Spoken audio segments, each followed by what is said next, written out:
സംസ്ഥാനത്ത് നിയമസഭാ തെരഞ്ഞെടുപ്പിന്റെ മുന്നൊരുക്കങ്ങൾ ഇതിനോടകം തന്നെ 3 മുന്നണികളും ആരംഭിച്ചിട്ടുണ്ട്. തുടർഭരണം ലക്ഷ്യമിട്ടുകൊണ്ടാണ് LDF വരുന്ന നിയമസഭാ തെരഞ്ഞെടുപ്പിൽ കളത്തിലിറങ്ങുന്നത്. അവർ ഇതിനോടകം തന്നെ LDF 3.0 എന്നുള്ള ഒരു മുദ്രാവാക്യവും ടാഗ്ലൈനും ഒക്കെ ഉയർത്തിക്കൊണ്ടുള്ള പ്രചരണങ്ങളാണ് നടത്തുന്നത്. 2016 അവർ LDF വരും എല്ലാം ശരിയാകുമെന്നതായിരുന്നു അവരുടെ ഒരു മുദ്രാവാക്യമെങ്കിൽ 2021 തുടരണം ഈ ഭരണം എന്നതായിരുന്നു അവരുടെ ടാഗ്ലൈൻ. ഇത്തവണ LDF 3.0 എന്നവർ ഉറപ്പിക്കുന്നുണ്ട്. അതേസമയം കഴിഞ്ഞ 10 വർഷത്തെ ഇടവേളയ്ക്ക് ശേഷം ഭരണത്തിലേക്ക് തിരിച്ചെത്താനാണ് UDF ലക്ഷ്യമിടുന്നത്. ഈ ഭരണവിരുദ്ധ വികാരം ഉൾപ്പെടെ തങ്ങൾക്ക് അനുകൂലമാണ് എന്ന് കോൺഗ്രസ് വിശ്വസിക്കുന്നുണ്ട്. അത്തരത്തിൽ ആ വിശ്വാസത്തെ ഊട്ടിയുറപ്പിക്കുന്ന തരത്തിലാണ് കഴിഞ്ഞ തെരഞ്ഞെടുപ്പ് ഫലങ്ങളൊക്കെ തന്നെ നമുക്ക് മുൻപിൽ വന്നിട്ടുള്ളത്. ഏറ്റവും ഒടുവിൽ വന്ന തദ്ദേശ തെരഞ്ഞെടുപ്പ് ഫലം പോലും UDFന് അഭൂതപൂർവമായ ഒരു വിജയം നൽകുന്ന കാഴ്ച നമുക്ക് കാണാൻ കഴിഞ്ഞു. ഒരുപക്ഷെ കോൺഗ്രസിനെ പോലും അമ്പരപ്പിക്കുന്ന തരത്തിൽ 6 കോർപ്പറേഷനുകളിൽ 4ലും വിജയം നേടാൻ UDFന് കഴിഞ്ഞു. മുനിസിപ്പാലിറ്റികളിൽ ബഹുഭൂരിപക്ഷം നേടി. ജില്ലാ പഞ്ചായത്തുകളിൽ 7 എണ്ണം സ്വന്തമാക്കി. ബ്ലോക്ക് പഞ്ചായത്തുകളിലും ഏതാണ്ട് വലിയൊരു മുന്നേറ്റം 80-ലധികം ബ്ലോക്ക് പഞ്ചായത്തുകൾ നേടാൻ കഴിഞ്ഞു. ഗ്രാമപഞ്ചായത്തുകളിലും ഏതാണ്ട് 60% ഗ്രാമപഞ്ചായത്തുകളും UDF ആണ് വിജയിച്ചത്. അത്തരത്തിൽ വലിയ രീതിയിൽ ഒരു LDF വിരുദ്ധ തരംഗം സംസ്ഥാനത്താകമാനമുണ്ട് എന്ന് വ്യക്തമാക്കുന്നതായിരുന്നു തദ്ദേശ തെരഞ്ഞെടുപ്പ് ഫലം. ആ തദ്ദേശ തെരഞ്ഞെടുപ്പ് ഫലത്തിന്റെ ഒരു കണക്ക് നോക്കുകയാണെങ്കിൽ സംസ്ഥാനത്തെ നിയമസഭാ സീറ്റുകളിൽ ഏതാണ്ട് 80-ലധികം സീറ്റുകളിലും UDFനാണ് ലീഡുള്ളത്, മേൽക്കൈയുള്ളത്. അതുകൊണ്ട് തന്നെ UDF ഇത്തവണ അധികാരത്തിലെത്തുമെന്ന കാര്യത്തിൽ കേരളീയ രാഷ്ട്രീയ രംഗത്തുള്ളവർക്കൊന്നും തന്നെ യാതൊരു സംശയവുമില്ല.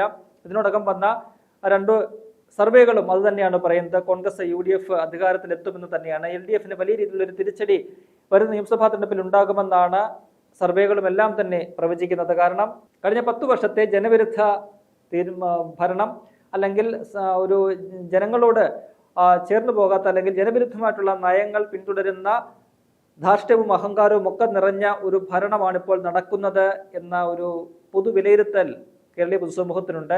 അതിൻ്റെ ഒരു പ്രതിഫലനമാണ് തദ്ദേശ തെരഞ്ഞെടുപ്പിൽ കണ്ടത്. അതിലും കൂടുതലായിട്ട് ഈ ഭരണവിരുദ്ധ വികാരം ആളിക്കത്തുക നിയമസഭാ തെരഞ്ഞെടുപ്പിലായിരിക്കും. ആ ഒരു ഭരണവിരുദ്ധ വികാരം ആളിക്കത്തുമ്പോൾ അതിൽ LDF കരിഞ്ഞു പോകും എന്നാണ് രാഷ്ട്രീയ നിരീക്ഷകരൊക്കെ തന്നെ വിലയിരുത്തുന്നത്. എന്തായാലും നിയമസഭാ തെരഞ്ഞെടുപ്പിൽ LDF ഇത്തവണ അവരുടെ സിറ്റിംഗ് MLA-മാർക്ക് എല്ലാം തന്നെ പ്രത്യേകിച്ച് CPM അവരുടെ സിറ്റിംഗ് MLA-മാർക്ക് എല്ലാം തന്നെ സീറ്റ് നൽകുമെന്നാണ് നമുക്ക് മനസ്സിലാക്കാൻ കഴിയുന്നത്. എന്നാൽ അവരുടെ മന്ത്രിമാർ ഉൾപ്പെടെ പല MLA-മാരും വലിയ രീതിയിലുള്ള വെല്ലുവിളികൾ അവരുടെ മണ്ഡലത്തിൽ നേരിടുന്നു എന്നതാണ് ഏറെ പ്രധാനപ്പെട്ട ഒരു കാര്യം. വന്നിരിക്കുന്ന സർവേകളിലൊക്കെ തന്നെ LDFന് തിരിച്ചടി നേരിടുമ്പോൾ അവരുടെ പ്രമുഖരായിട്ടുള്ള പല മന്ത്രിമാരും ഇത്തവണ തോൽക്കും എന്നുള്ള ഒരു മുന്നറിയിപ്പും നൽകുന്നുണ്ട്. പാർട്ടിക്കുള്ളിൽ പോലും അത്തരത്തിലുള്ള ചില വിവരങ്ങൾ, ചില റിപ്പോർട്ടുകൾ ലഭിച്ചിട്ടുണ്ട്. അതിൽ ഏറ്റവും പ്രധാനപ്പെട്ട 1-2 മണ്ഡലങ്ങളെന്ന് പറയുന്നത് ഒന്ന് കൊട്ടാരക്കരയും ഒപ്പം തന്നെ മറ്റൊന്ന് ബേപ്പൂരുമാണ്. കൊല്ലം ജില്ലയിലെ നിയമസഭാ മണ്ഡലമാണ് കൊട്ടാരക്കര. നിലവിൽ അവിടെ KN ബാലഗോപാൽ ധനമന്ത്രിയാണ് MLA. അദ്ദേഹം അവിടെ ഇത്തവണ വരുന്ന നിയമസഭാ തെരഞ്ഞെടുപ്പിൽ ശക്തമായ പോരാട്ടമായിരിക്കും അദ്ദേഹത്തിന് നേരിടേണ്ടി വരിക. ഒരുപക്ഷെ അദ്ദേഹം തോൽവിയിലേക്ക് പോകാനുള്ള സാധ്യതയുണ്ട് എന്ന് പാർട്ടി പോലും വിലയിരുത്തുന്നുണ്ട്. അതിന് പ്രധാനപ്പെട്ട കാരണം അവിടെ അദ്ദേഹത്തിന് എതിരാളിയായിട്ട് വരാൻ പോകുന്നത് മുൻപ് ഏതാണ്ട് തുടർച്ചയായിട്ട് 15 വർഷം CPM-ന്റെ MLA ആയിരുന്ന ഐഷ പോറ്റി അടുത്തിടയ്ക്ക് കോൺഗ്രസിലേക്ക് എത്തി. കോൺഗ്രസിൽ അംഗത്വം എടുത്തിരുന്നു. ഐഷ പോറ്റിയാകും വരുന്ന നിയമസഭാ തെരഞ്ഞെടുപ്പിൽ കൊട്ടാരക്കരയിൽ UDFന് സ്ഥാനാർത്ഥി എന്നത് ഏറെക്കുറെ ഉറപ്പായി കഴിഞ്ഞിട്ടുണ്ട്. അവരവിടെ രാഷ്ട്രീയ യോഗങ്ങളിലും മറ്റുമൊക്കെ തന്നെ പ്രവർത്തനങ്ങളുമായിട്ട് മുന്നോട്ട് പോവുകയാണ്. സജീവമായിട്ട് അവർ വീണ്ടും രാഷ്ട്രീയത്തിലേക്ക് എത്തിയിട്ടുണ്ട്. അങ്ങനെ ഐഷ പോറ്റി ഏതാണ്ട് അവിടെ സീറ്റ് ഉറപ്പിച്ചിരിക്കുന്നു. അങ്ങനെ ഐഷ പോറ്റിയാണ് അവിടെ സ്ഥാനാർത്ഥിയെങ്കിൽ KN ബാലഗോപാല് അവിടെ ജയിക്കാനുള്ള സാധ്യത വിരളമാണ് എന്ന് പാർട്ടി പോലും വിലയിരുത്തുന്നുണ്ട്. അങ്ങനെയെങ്കിൽ ഒരുപക്ഷെ KN ബാലഗോപാലിനെ കൊല്ലത്ത് തന്നെയുള്ള മറ്റേതെങ്കിലും ഒരു മണ്ഡലത്തിലേക്ക് മാറ്റാനുള്ള നീക്കവും നടക്കുന്നുണ്ട്. നമുക്കറിയാം 2006 അധികായനായ കേരള രാഷ്ട്രീയത്തിലെ അധികായനായ കേരള കോൺഗ്രസ് ബിയുടെ ചെയർമാനും മുൻ മന്ത്രിയും ഒക്കെയായിരുന്ന R ബാലകൃഷ്ണപിള്ളയെ തറ പറ്റിച്ചുകൊണ്ടാണ് ഐഷ പോറ്റി കൊട്ടാരക്കരയിൽ ആദ്യമായിട്ട് വിജയം നേടുന്നത് 2006. പിന്നീട് 2011-ലും 2016-ലും ആ വിജയം ആവർത്തിച്ചു എന്ന് മാത്രമല്ല ഭൂരിപക്ഷം വലിയ രീതിയിൽ വർദ്ധിപ്പിക്കുകയും ചെയ്തു. ആദ്യം 2006 12,000 വോട്ടുകൾക്ക് വിജയിച്ചെങ്കിൽ അത് 2011-ലേക്ക് എത്തുമ്പോൾ 20,000-ലേക്കും 2016 വിജയിക്കുമ്പോൾ അത് 40,000-ലേക്കും ഉയർത്താൻ ഐഷ പോറ്റി കഴിഞ്ഞു. അത്തരത്തിൽ വലിയ രീതിയിൽ ജനപിന്തുണയുള്ള ജനകീയമായിട്ടുള്ള ഒരു നേതാവായിട്ട് അവർ മാറി. കാരണം അതിന് മുൻപ് അവർ 2006 നിയമസഭയിലേക്ക് മത്സരിക്കാൻ വരുന്നതിന് മുൻപ് അവർ ജില്ലാ പഞ്ചായത്ത് പ്രസിഡന്റ് ഉൾപ്പെടെ ഉള്ള പദവികൾ വഹിച്ചിരുന്നതാണ്. അപ്പോൾ അത്തരത്തിൽ ജനങ്ങളുമായിട്ട് വളരെയധികം അടുപ്പമുള്ള, ജനങ്ങളുമായിട്ട് ചേർന്ന് പ്രവർത്തിക്കുന്ന, ജനങ്ങളിൽ ഒരാളായിട്ട് മാറിയ ഒരു ജനപ്രതിനിധിയാണ് ഐഷ പോറ്റി. ആ ഒരു ബന്ധം, ആത്മബന്ധം ആ മണ്ഡലത്തോട് അവർക്കുണ്ട്. അവർ വന്നതിന് ശേഷമുള്ള 15 വർഷത്തിനിടയ്ക്ക് നിരവധി വികസന പ്രവർത്തനങ്ങൾ ആ മണ്ഡലത്തിൽ നടത്തിയത് അവിടുത്തെ CPM നേതാക്കളും അണികളും പോലും പരസ്യമായിട്ട് രഹസ്യമായിട്ട് സമ്മതിക്കുന്ന കാര്യമാണ്. എന്നാൽ കഴിഞ്ഞ 5 വർഷത്തിനിടയ്ക്ക് അവിടെ കാര്യമായ വികസന പദ്ധതികൾ ഒന്നും തന്നെ കൊണ്ടുവരാൻ ധനമന്ത്രി കൂടിയായ KN ബാലഗോപാലിന് കഴിഞ്ഞിട്ടില്ല. മാത്രവുമല്ല, അദ്ദേഹം ഈ പറയുന്ന 2021 നിയമസഭാ തെരഞ്ഞെടുപ്പിൽ കോൺഗ്രസിന്റെ രശ്മി എന്ന് പറയുന്ന യുവ നേതാവിനോട്, സ്ഥാനാർത്ഥിയോട് കഷ്ടിച്ചാണ് അവിടെ ജയിച്ചത്. തൊട്ടു മുൻപ് ഐഷ പോറ്റി 40,000-ലധികം വോട്ടുകൾക്ക് ജയിച്ച മണ്ഡലം KN ബാലഗോപാൽ ഏതാണ്ട് 10,000-ഓളം വോട്ടുകൾക്കാണ് അവിടെ കടന്നുകൂടിയതെന്ന് നമുക്ക് പറയാം. ഒരു പക്ഷേ രശ്മി ഒരു അട്ടിമറി സൃഷ്ടിക്കുമോ എന്നൊക്കെയുള്ള പ്രതീതി വോട്ടെണ്ണലിന്റെ ഒരു ഘട്ടത്തിൽ ഉണ്ടായി. എങ്കിൽ പോലും അവിടെ 10,000 വോട്ടുകൾക്ക് ബാലഗോപാൽ ജയിക്കുന്ന ഒരു കാഴ്ചയാണ് നമുക്ക് കാണാൻ കഴിഞ്ഞത്. അപ്പോൾ ഇത്തരത്തിൽ ഐഷ പോറ്റിയെ പോലെ കൂടുതൽ അവിടെ 15 വർഷം MLA ആയിരുന്ന, അവിടെ നിറഞ്ഞു നിന്ന ഒരു വ്യക്തിത്വം, ഒരു പൊതുപ്രവർത്തക അവിടെ കോൺഗ്രസിന്റെ സ്ഥാനാർത്ഥിയായിട്ട് വരുമ്പോൾ സ്വാഭാവികമായിട്ടും അവിടെ KN ബാലഗോപാലിന്റെ സ്ഥിതി അത്ര നല്ലതായിരിക്കില്ല, മെച്ചമായിരിക്കില്ല എന്നാണ് പാർട്ടി ഉൾപ്പെടെ വിലയിരുത്തുന്നത്. മാത്രവുമല്ല, ഇക്കഴിഞ്ഞ തദ്ദേശ തെരഞ്ഞെടുപ്പിന്റെ ഫലം നോക്കുമ്പോൾ കൊട്ടാരക്കര നിയമസഭാ മണ്ഡലത്തിൽ LDF-നാണ് ലീഡ്. എങ്കിൽ പോലും ആ ലീഡ് വെറും 144 വോട്ടുകളുടേത് മാത്രമാണ്. അവിടെയൊക്കെ തന്നെ കൊട്ടാരക്കരയും പത്തനാപുരം ഉൾപ്പെടെയുള്ള മണ്ഡലങ്ങളിലെല്ലാം മികച്ച ഒരു മുന്നേറ്റമാണ് UDF ഇത്തവണ നടത്തിയിരിക്കുന്നത്. അതുകൊണ്ട് വലിയ രീതിയിൽ LDF-ന്റെ തോൽവി തുറിച്ചു നിൽക്കുന്ന ഒരു മണ്ഡലങ്ങളിൽ ഒന്നാണ് കൊട്ടാരക്കര. അപ്പോൾ മന്ത്രിയായിരിക്കുന്ന KN ബാലഗോപാൽ ഇത്തവണ അവിടെ വീണ്ടും പോരിനിറങ്ങുമ്പോൾ ഐഷ പോറ്റി അവിടെ മത്സരിക്കാൻ എത്തിയാൽ തോൽവി ഉറപ്പാണ് എന്നാണ് രാഷ്ട്രീയ നിരീക്ഷകർ വിലയിരുത്തുന്നത്. മറ്റൊരു മണ്ഡലം എന്ന് പറയുന്നത് ബേപ്പൂര്, അത് കോഴിക്കോട് ജില്ലയിലാണ്. അവിടുത്തെ നിലവിലെ സിറ്റിംഗ് MLA പൊതുമരാമത്ത് ടൂറിസം മന്ത്രിയായിട്ടുള്ള മുഹമ്മദ് റിയാസ് ആണ്. നമുക്കറിയാം 2021 ആദ്യമായിട്ട് നിയമസഭാ തെരഞ്ഞെടുപ്പിൽ ഇറങ്ങിയ റിയാസ് അവിടെ ഏതാണ്ട് 28,000-ഓളം വോട്ടുകൾക്കാണ് വിജയിച്ചത്. കോൺഗ്രസിന്റെ PM നിയാസിനെയാണ് തോൽപ്പിച്ചത്. എന്നാൽ ഇപ്പോൾ അവിടെ കോൺഗ്രസിന്റെ അല്ലെങ്കിൽ UDF-ന്റെ സ്ഥാനാർത്ഥിയായിട്ട് വരാൻ പോകുന്നത് PV അൻവർ ആണ് എന്ന് ഏറെക്കുറെ ഉറപ്പായിട്ടുണ്ട്. കഴിഞ്ഞ ഒരു മാസത്തിലധികമായിട്ട് PV അൻവർ UDF-ലേക്ക് വന്ന ശേഷം ബേപ്പൂർ കേന്ദ്രീകരിച്ച് പ്രവർത്തിക്കുകയാണ്.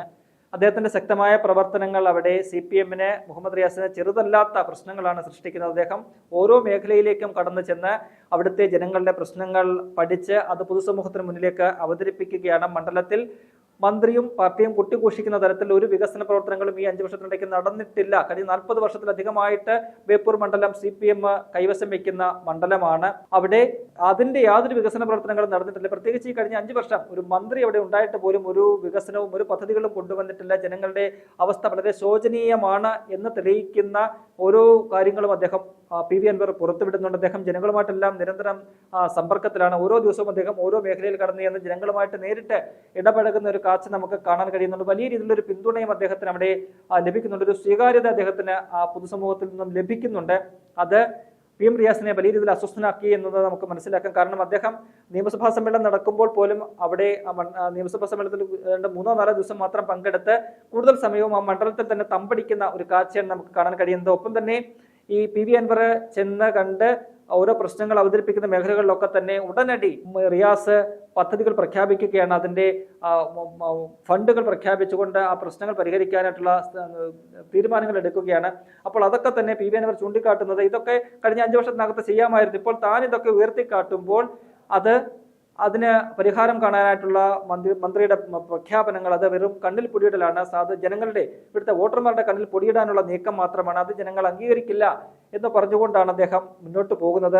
UDF-ന്റെ ഒരു സ്ഥാനാർത്ഥി പ്രഖ്യാപനം ഔദ്യോഗികമായിട്ട് നടന്നിട്ടില്ല എങ്കിൽ പോലും അവിടെ ഈ രീതിയിൽ മികച്ച പ്രവർത്തനവുമായിട്ട് അദ്ദേഹം മുന്നോട്ട് പോകുമ്പോൾ, തെരഞ്ഞെടുപ്പിന്റെ പ്രവർത്തനങ്ങളുമായിട്ട് മുന്നോട്ട് പോകുമ്പോൾ സ്വാഭാവികമായിട്ടും കോൺഗ്രസിന്റെ UDF-ലെ ഒരു അസോസിയേറ്റ് അംഗമായിട്ടാണ് ഇപ്പോൾ തൃണമൂൽ കോൺഗ്രസിനെ അക്കോമഡേറ്റ് ചെയ്തിരിക്കുന്നത്. അവിടെ ഒരു സീറ്റ് അൻവറിന് കൊടുക്കാനുള്ള സാധ്യത നമുക്ക് തള്ളിക്കളയാൻ കഴിയില്ല. അൻവറിനെ അവിടെ സ്ഥാനാർത്ഥിയായിട്ട് മത്സരരംഗത്ത് ഇറക്കുമെന്നാണ് നമുക്ക് ലഭിക്കുന്ന റിപ്പോർട്ടുകൾ. കാരണം കോൺഗ്രസും UDF-ഉം തന്നെ കരുതുന്നുണ്ട് അൻവറാണ് അവിടെയെങ്കിൽ മികച്ചൊരു പോരാട്ടം നടത്താൻ സാധിക്കുമെന്ന്. കഴിഞ്ഞ 40 വർഷമായിട്ട് അവിടെ LDF ഭരിക്കുകയാണ്. അപ്പോൾ ആ തരത്തിൽ ഒരു വിരുദ്ധ വികാരം, പാർട്ടി വിരുദ്ധ വികാരം അവിടെ വലിയ രീതിയിലാണ്. പാർട്ടി അണികൾക്കിടയിൽ തന്നെ ഉണ്ട്. ഒരു മാറ്റം ജനങ്ങൾ ആഗ്രഹിക്കുന്നുണ്ട്. കഴിഞ്ഞ ദിവസം ഒരു ചാനലിന്റെ റിപ്പോർട്ടർ അവിടെ പോയി സർവേ നടത്തുമ്പോൾ അല്ലെങ്കിൽ ജനങ്ങളോട് ചോദിക്കുമ്പോൾ അവർ പറയുന്ന ഒരു മാറ്റം വേണമെന്നാണ്. അൻവർ നിന്നാൽ അൻവർ ജയിക്കാൻ സാധ്യതയുണ്ട് എന്ന് നല്ലൊരു ശതമാനം ആളുകൾ പറയുന്നുണ്ട്. അപ്പോൾ അതൊക്കെ തന്നെ കോൺഗ്രസ് നേതൃത്വം മുഖവിലേക്ക് എടുക്കുന്ന കാര്യങ്ങളാണ്. അപ്പോൾ PV അൻവറിനെ അവിടെ ഇറക്കുകയാണെങ്കിൽ മുഹമ്മദ് റിയാസിനെ പൂട്ടാൻ കഴിയും എന്നാണ് മനസ്സിലാക്കാൻ കഴിയുന്നത്. അപ്പോൾ ആ ഒരു തോൽവി മുന്നിൽ കണ്ടുകൊണ്ട് മുഹമ്മദ് റിയാസ് പറയുന്നത് തനിക്ക് ഒരുപക്ഷെ മണ്ഡലം മാറാനുള്ള സാധ്യത നമുക്ക് തള്ളിക്കളയാൻ കഴിയില്ല. അദ്ദേഹം പറഞ്ഞത് എവിടെ പാർട്ടി പറയുന്നു അവിടെ പോയി മത്സരിക്കുമെന്നാണ്. അപ്പോൾ ഈ ബേപ്പൂരിൽ നിന്നും മുഹമ്മദ് റിയാസ് മാറുകയാണെങ്കിൽ അവിടെ അദ്ദേഹം തോൽവി സമ്മതിച്ചു എന്നതാണ് PV അൻവർ പറയുന്നത്. എന്തായാലും മുഹമ്മദ് റിയാസിന്റെ നിലയും അത്ര ശുഭകരമല്ല, കാര്യങ്ങൾ പരുങ്ങലിലാണ് എന്നാണ് നമുക്ക് നിലവിൽ മനസ്സിലാക്കാൻ കഴിയുന്നത്. അവിടെ ശക്തമായ ഒരു പോരാട്ടം നടത്താൻ PV അൻവറിന് കഴിയും എന്ന് കോൺഗ്രസും UDF-ഉം വിലയിരുത്തുന്നുണ്ട്. അവർ മാത്രമല്ല CPM പോലും അവിടെ ഒരു അട്ടിമറി മണക്കുന്നുണ്ട്, ഭയക്കുന്നുണ്ട്. അതുകൊണ്ട് കോഴിക്കോട് തന്നെയുള്ള മറ്റേതെങ്കിലും മണ്ഡലത്തിലോ അല്ലെങ്കിൽ കണ്ണൂരിലെ പാർട്ടിയുടെ ഉറച്ച ഏതെങ്കിലും കോട്ടകളിലോ നിർത്തി മുഹമ്മദ് റിയാസിനെ ഇത്തവണ ജയിപ്പിച്ചെടുക്കാനുള്ള ഒരു നീക്കം, പ്രത്യേകിച്ചും മുഖ്യമന്ത്രിയുടെ മരുമോൻ എന്നുള്ള ഒരു പദവി, ഒരു സ്ഥാനം കൂടി അദ്ദേഹത്തിനുണ്ട്. അതുകൊണ്ട് മുഖ്യമന്ത്രിയുടെ ഒരു പ്രത്യേക പരിഗണന മുഹമ്മദ് റിയാസിന് ലഭിക്കുന്നുമുണ്ട്. അങ്ങനെയാണെങ്കിൽ ഒരുപക്ഷെ തോൽവിയിൽ നിന്നും രക്ഷിക്കാനായിട്ട് കണ്ണൂരിലെ ഒക്കെ തന്നെ ഏതെങ്കിലും പാർട്ടി മണ്ഡലങ്ങളിൽ നിർത്താനുള്ള സാധ്യതയും നമുക്ക് തള്ളിക്കളയാൻ കഴിയില്ല. അപ്പോൾ നിലവിൽ ഇത്തരത്തിൽ 2 മന്ത്രിമാരുടെ ഒരു മണ്ഡലങ്ങളിൽ മികച്ച പോരാട്ടം, സ്ഥാനാർത്ഥികൾ ഏതാണ്ട് ഉറപ്പായ 2 മണ്ഡലങ്ങൾ ഇതാണ്. അവിടെ ശക്തമായ ഒരു പോരാട്ടം ഉണ്ടാകുമെന്ന കാര്യത്തിൽ യാതൊരു സംശയമില്ല. പിന്നീട് പത്തനാപുരം പോലെ, ഒപ്പം തന്നെ ആറന്മുള പോലെയുള്ള മണ്ഡലങ്ങളിലും മന്ത്രിമാരാണ്. ആറന്മുളയിൽ CPM-ന്റെ തന്നെ മന്ത്രിയാണ്, പത്തനാപുരത്ത് അവരുടെ ഘടകകക്ഷിയുടെ മന്ത്രിയാണ്. അവിടെയൊക്കെ തന്നെ വലിയ രീതിയിലുള്ള ശക്തമായ പോരാട്ടം നടത്താനുള്ള നീക്കങ്ങൾ ആണ് കോൺഗ്രസ് നടത്തുന്നത്. അത്തരത്തിലുള്ള സ്ഥാനാർത്ഥി പ്രഖ്യാപനത്തിലേക്ക് പോകണം എന്നുള്ളൊരു ആവശ്യം ഇതിനോടകം ഉയർന്നു കഴിഞ്ഞിട്ടുണ്ട്. അങ്ങനെയെങ്കിൽ വരുന്ന നിയമസഭാ തെരഞ്ഞെടുപ്പിൽ CPM-ന്റെ പല മന്ത്രിമാർക്കും തോൽവി രുചിക്കേണ്ടി വരും എന്നാണ് നമുക്ക് മനസ്സിലാക്കാൻ സാധിക്കുന്നത്.